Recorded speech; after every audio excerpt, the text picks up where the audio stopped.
And watching the clip back, she just looked guilty as hell. Oh my God. She just looked so guilty. And I was like, you know what? If I was over there, I was like, well, you know, like she just wanted to get her own apartment. Like I wasn't going to air her out and everything. And she's like, no, I did this. I was like, so stupid. But how did Agent know? I don't think he did.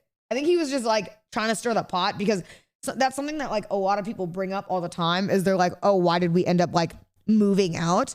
But also on top of that, the house was ass, just to make that very clear. That was not a lie. The homeowner of that house, chat, if I can talk my tea now, first of all, they scammed us out of $7,000 while we were moving, by the way. $7,000, okay?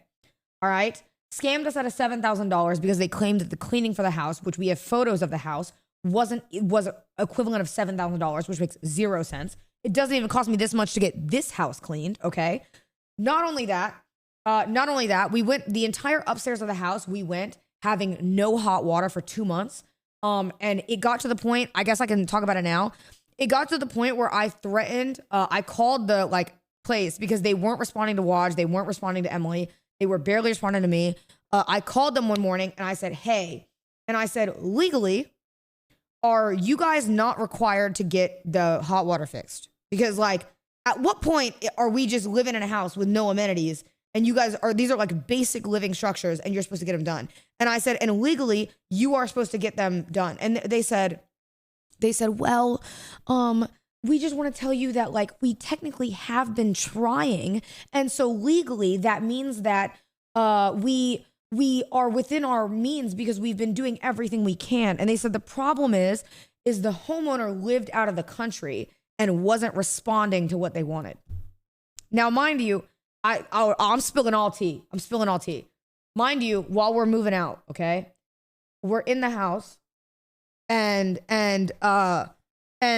we're like, okay, well, we're getting all the stuff out. We get movers, we get everything to move, all this stuff, and the homeowner comes to the house, comes from the country, out of the country, into the United States, and comes by the house. And chat, you can ask Waj. They come over and we spilt it all. They asked us, so why doesn't the garage work? And I said, well, we contacted the agency the first month we moved in, never got it fixed. Homeowner goes, that's weird. I never heard about it. They said, what happened to the ceiling fan? The ceiling fan was broken. It fell down.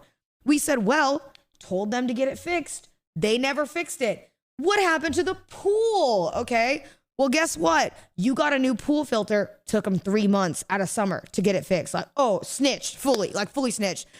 As we're moving out, the real estate company was completely fired. Like the people who were in charge of selling the home were completely fired and pushed out.